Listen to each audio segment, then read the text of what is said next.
Let me take this opportunity to thank the Employment Equity Chairperson, Ms. Nkabinde, and her fellow commissioners for preparing this report so that we can all take stock of progress we are making and identify the root causes of those areas that remain problematic.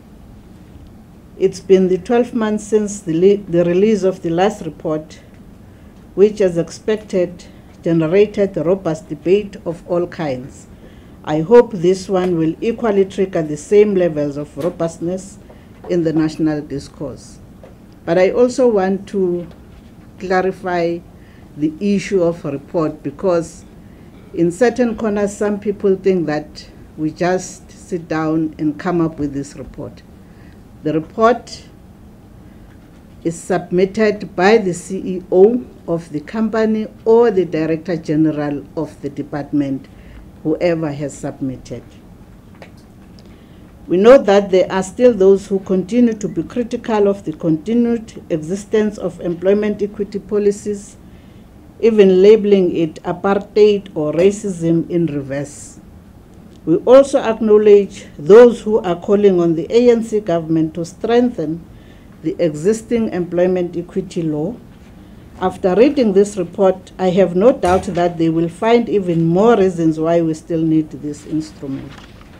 We challenge those who believe that the employment equity and affirmative action policies have gone past their sell-by date to read this Commission's report carefully and check if, in all honesty, it is really time to scrap employment equity and affirmative action.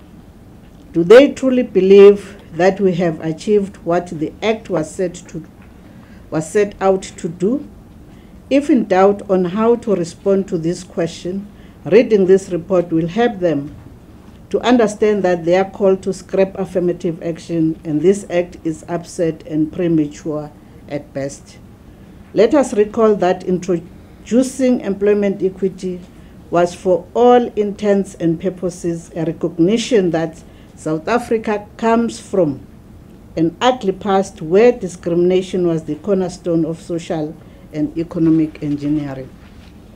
Ladies and gentlemen, the aims and objectives of the Employment Equity Act have not changed from giving expression to the United Nations Universal Declaration of Human Rights of 1948, the Freedom Charter of 1955, the ILO Convention number 111 of 1958, Section 9 of the South African Bill of Rights of 1996, and most recently, the 2009 and 2014 ANC election manifestos.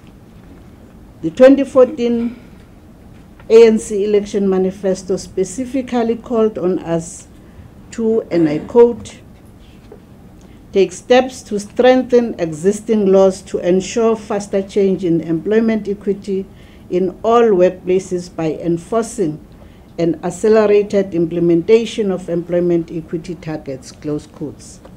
We have indeed strengthened the existing labor laws, and the amendments to the Employment Equity Act were signed into law recently. It is too early to see if all this is giving us the desired outcomes. However, we take solace that already there are signs of improvements, albeit small at this stage. The employment equity remains the only instrument to redress fundamental labor market inequities and to eliminate discrimination on the basis of demographic profile, which is race and gender, as well as disability and HIV status. It is the only show in town, ladies and gentlemen. For this reason, we have no choice, ladies and gentlemen, but to make it work. The Employment Equity Report that is being launched this morning demonstrates in no uncertain terms that what the Act seeks to achieve is disappointingly still far from being accomplished. I urge you not to be discouraged by the picture we see in this report, but use it as a source of inspiration to work even harder moving forward. In June 1968, ANC President Oliver Reginald Tambo, on the occasion of the 20th anniversary of the adoption of the UN Declaration of Universal Human Rights said, and I quote, "The antagonism of the South African racist regime towards the Declaration of Human Rights is not based on any complicated ideas derived from political philosophy or ideology. The simple fact is that for every section of the Declaration, the statute law of South Africa has a provision which contains a direct and express infringement. South Africa has the distinction of being the only country in the world which boldly and ashamedly acts in contravention of the Universal Declaration of Human Rights as part of its avowed policy. Africans do not have the right to a job and in fact are legally prevented from doing a large variety of jobs which are reserved for whites. Our people do not have the right to equal opportunity in all fields of life, without distinction of any kind, such as race, color, sex, language, religion, political, or other opinion." Close quote. Way before the National Party came into power in 1948, Arthur Capel-Jones was once quoted by ANC President Oliver Tambo as having said, and I quote, "The salvation of the country can only lie in the reversal of historic tendencies as a reversal so thorough as to constitute a revolution." Close quote. Ladies and gentlemen, that is exactly the basis for the employment equity, salvation of the country and reversal of historic tendencies. Whilst it may as yet reach its revolution status, but it might quickly assume that character considering what we are pondering to do in the immediate future. I will briefly touch on that before concluding my remarks, that President O.R. Tambo will be pleased to know that the ANC government has responded to the concerns he raised back in 1968. We have put in place policies that deal directly with these issues, and we already see progress on all fronts. We may not be where we want to be yet, but marching on is what we will continue to do. Chairperson and your fellow commissioners, your overview demonstrates clearly that whilst we have some progress, there is still a long way to go, as there are many who are still beholden to outdated historic tendencies. I believe it will be very incorrect to say that we have overcome the historic tendencies that Arthur Capel-Jones raised many years ago and what ANC President O.R. Tambo said in 1968. But are we doing something about it? I can say yes, we are. Based on your analysis, it is also clear that our journey to achieve the ideals captured in the United Nations Universal Declaration of Human Rights of 1948, the Freedom Charter of 1955, the ILO Convention number 111 of 1958, Section 9 of the South African Bill of Rights of 1996, and most recently, the 2009 and 2014 election manifestos. Whilst partially achieved, there is still a lot that remains to be done. I submit, ladies and gentlemen, that it will be useless to assume that relatively good administrative compliance, which is all I can deduce from the majority of the designated employers' EEE reports, will translate into the impact we need. If a designated employee obtains a promotion, but it is stripped of the authority that comes with it, whilst this may meet the administrative compliance requirements, it will on a grand scale be going against the grain of what is intended by this law. What joy will a designated employee derive from a promotion that is hollow? Therefore, we need to examine carefully those areas where administrative compliance is seen to be relatively good, whether or not these are significant enough and indeed give us the desired impact. I have also observed the tendency that when there are challenges in achieving our stated objectives, people are quick to blame the law. when in most instances it is not the law that is a culprit, but the negative attitudes of those who are supposed to implement the law. Program directors, I must say that the spirit and the letter of our Employment Equity Act ticks all the right boxes, and it enjoys international recognition as being among the best in the world. The trouble seems to lie with the low levels of compliance.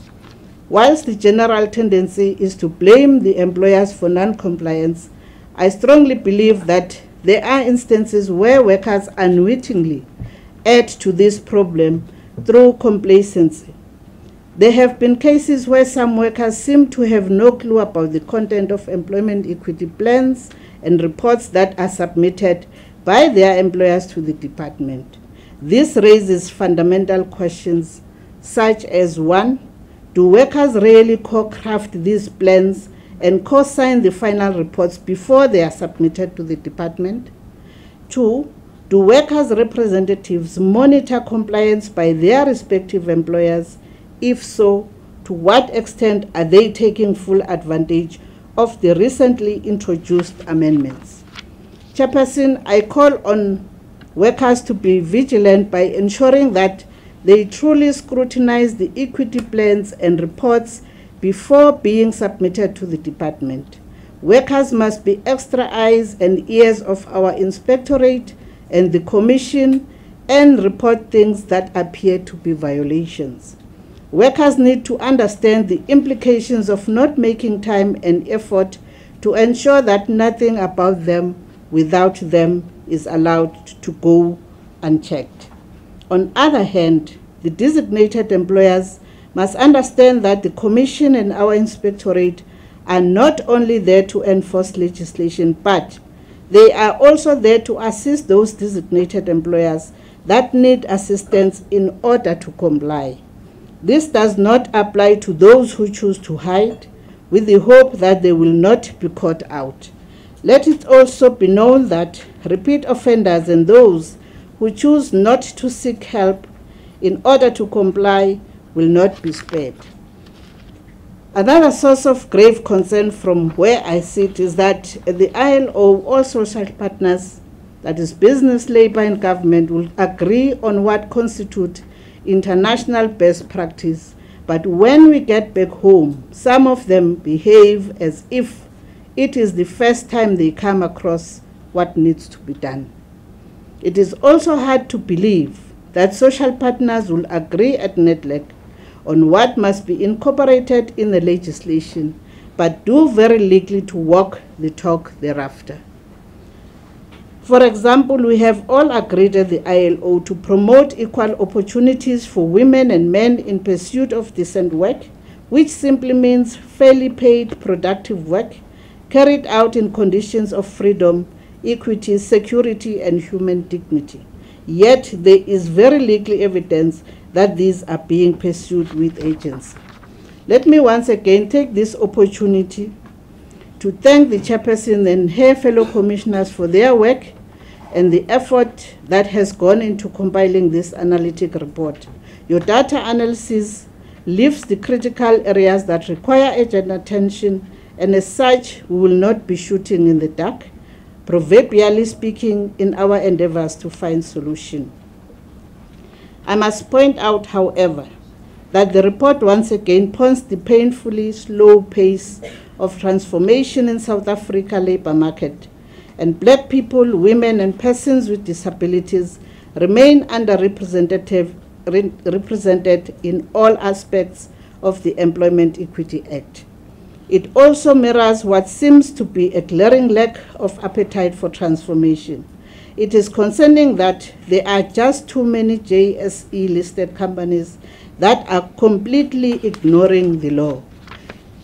It is this state of affairs that leaves us no option but to consider drafting in harsher consequences for non-compliance. It's time to up the ante, and this may include promulgating the stick and or punitive sections and chapters of the Employment Equity Act, which were initially excluded from promulgation. This will give the Act real teeth and will bite where it hurts the most, and that is designated employers' revenue. And I'm raising this, Chairperson, based also on what you have advised me on, and we have started the process as the department, including the African National Congress, because I have informed them that as the department, we are going to promulgate Section 53 in line with Chapter 2 and Chapter 3, precisely because designated employers, it's easier to budget for paying the fines rather than to implement the Employment Equity Act. And as the department, we have already started the discussions with the Department of Treasury and also the South African Revenue Services, so that when it comes to the issuing of certificates, compliance certificates, we will be able to say these are the companies that are not complying and therefore they should not get the work from the government. And we have been saying if the companies are not complying, we are going to come up with a decision on how we have to deal with those issues. And now is the time to act on that one. Ladies and gentlemen, our enforcement and compliance section have issued more than 6 million employment equity fines to non-complying JSE-listed companies. And I was informed that there are more than 192 companies that were involved, but the DDG on inspection and enforcement that we call her, the Inspector General, Ms. Moyler, will further give the full details on how much have we fined certain companies who have paid, who have not yet paid.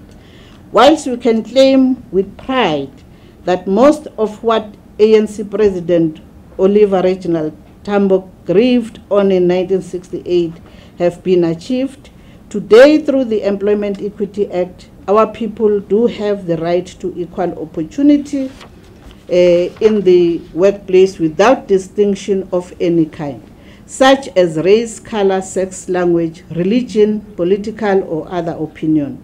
All that is remaining is to translate these rights into something that our people can experience and feel on a daily basis.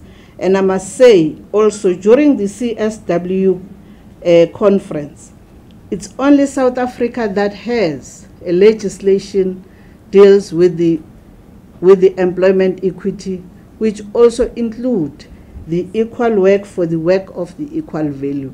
There is no other country in the world that have that legislation. And I think we have to pride ourselves as South Africa, but as employers, we need to honor what we have signed as part of the ILO convention.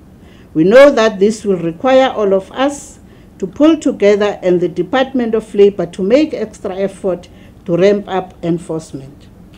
Once again, let me point out that given the magnitude of the challenge at hand, there is no way that government can undertake this journey all by itself. We need the support and unconditional commitment of all our social partners. Some observers believe that South Africans are sometimes too harsh to themselves in terms of the achievements of its young democracy. Others are saying this country has achieved so much in changing the policy landscapes relative to how long the ANC government has been in power. Are we being too harsh to ourselves? You are going to be the judge. To the commissioners, thank you for driving your outreach program in the period under review. The slight improvement in the submission of the reports could as well be attributed to that every effort. I also want to thank the officials of the department for their support, and also further thank the Deputy Minister for his support, because when we work together, we will achieve more. Ladies and gentlemen, I officially launched the 17th Employment Equity Report and accordingly place it in the public domain as a point of reference as we continue in our quest for social justice. And I thank you very much.